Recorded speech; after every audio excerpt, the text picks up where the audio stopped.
സംസാരിക്കുന്ന പക്ഷി? വീട്ടിൽ വളർത്തുന്ന മൃഗം? വീട് കാക്കുന്ന മൃഗം?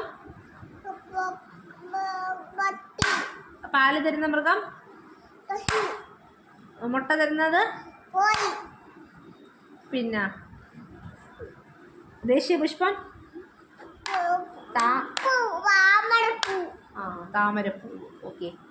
ആനയുടെ നിറം? വെള്ളയോ? ആനയ്ക്ക് എന്ത് നിറമാടാ? ആനയുടെ നിറം എന്താടാ? വെള്ളപ്പൂവോ? ആനയുടെ നിറം വെള്ളയാണോ? കറുപ്പല്ലേ? ആന എന്താ പഠിക്കുന്നത്? കരയിലെ ഏറ്റവും വലിയ മൃഗം ഏതാ? ഏതാ? ആന. ഏതാ? അമ്മയല്ല, ആന. ഏതാ? ആന. ഏതാ? ആന.